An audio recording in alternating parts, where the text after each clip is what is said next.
Welcome back, students. Now that we know the definition of heredity, variation and genetics, let us learn the meaning of few terms before we actually move to the next concept. So to begin with, the first term is character. Character is nothing but the well-defined morphological and physiological feature of an organism. As I told you earlier, morphological is nothing but the external or the physical appearance, and physiological is nothing but the internal system.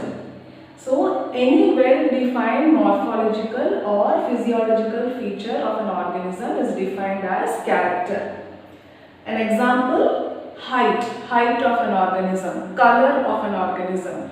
So, in this chapter, we will be learning mainly about the height as well as the shape and the color. We are talking about the pea plant. So when we are looking at the crosses made between the pea plant, we will be talking about the height, the color of the seeds, the shape of the seeds and so on. The next term is trait. As I told you earlier, we will try to distinguish what is character and trait. Trait is nothing but distinguishable expression of a character. Suppose the character is height. Trait is nothing but how tall the organism is or how short or dwarf the organism is. So we learned in the previous session about the characters of pea plant which Mendel had taken for performing in his experiments, and we also saw the contrasting form of the same character. So this contrasting form comes under trait. So if I take height of a plant, the contrasting traits are tallness and dwarfness. Similarly, if I take shape of the seed, the character is shape and the traits are round or wrinkled and so on. Next term is factor. Earlier we used to use the term factor, but now it is better known as gene. Factor is nothing, factor or gene are nothing but the unit of inheritance which is transferred or passed from one generation to another. Next, alleles. See the spelling A-L-L-E-L-E-S. It is pronounced as alleles. Alleles are various forms of gene occurring at the same gene locus. I told you earlier that chromosomes occur in a pair. So for a particular character, there might be two genes or two alleles. Okay, two alleles of the same gene. So one may be responsible for tallness of the plant and the other might be responsible for dwarfness of the plant. And both these alleles which are responsible for the trait, they are located at the same point in both the chromosomes. If one is occurring at a particular position in the first chromosome, then its contrasting allele or the other pair of other allele of the pair will also be occurring at the same position in the next chromosome. So gene locus is nothing but the position or placement of the gene in the chromosome. So alleles are various forms of gene occurring at the same gene locus. Symbol. Symbols are nothing but letters or alphabets representing the gene or the character. So in case I am representing tallness by the symbol capital T, then dwarfness will be represented by small letter t. If I am representing the shape round with capital letter R, then wrinkled shape will be represented by the small letter r and so on. Phenotype, P-H-E-N-O-T-Y-P-E, phenotype. Phenotype are nothing but the observable characteristics of an individual. So when you are looking at an organism, what features are you able to recognize or observe externally is termed as phenotype. Genotype. Genotype are the gene complement of an individual. So it is the opposite of phenotype. The individual, what are the gene combination present inside the individual which cannot be observed externally, is termed as genotype. Homozygous. Homozygous are individuals which has identical alleles. So I was telling about alleles and genes. So if the individual possess the same type of alleles, then they are termed as homozygous.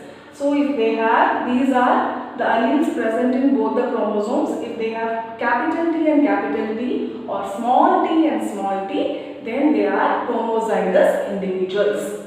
Heterozygous individuals or hybrids. They are individuals with contrasting alleles of a character. So hetero means different.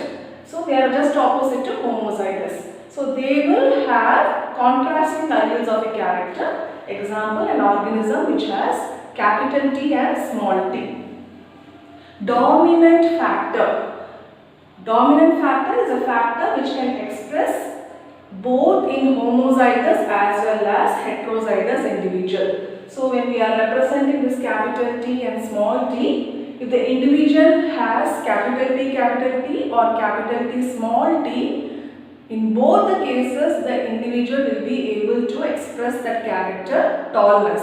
So here tallness will be the dominant character. Recessive character, recessive factor.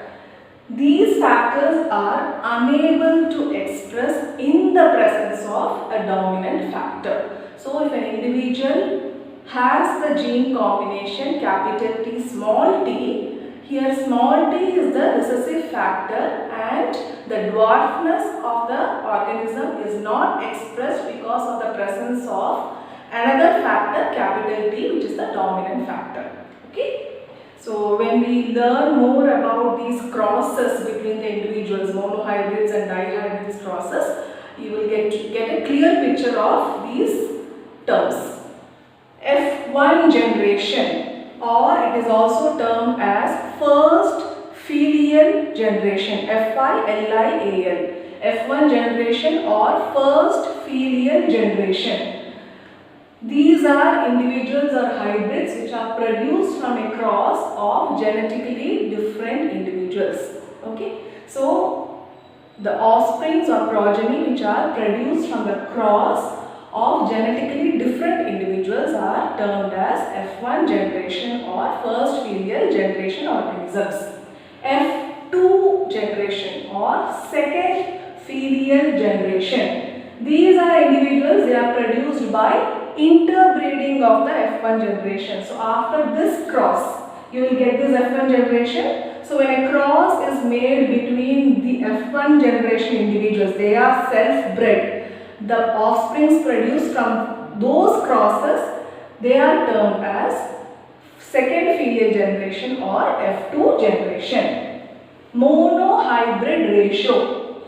Monohybrid ratio is nothing but the ratio obtained in the F2 generation when a monohybrid cross is made and F1 generation individuals are interbred. Okay, monohybrid means when we are crossing the organisms considering only any one character. Okay, so if we are taking only the height of the plant and then crossing two pea plants, we will get the first generation organisms. And when the first generation organisms are self-bred, they are crossed among themselves, then we get the next generation organisms.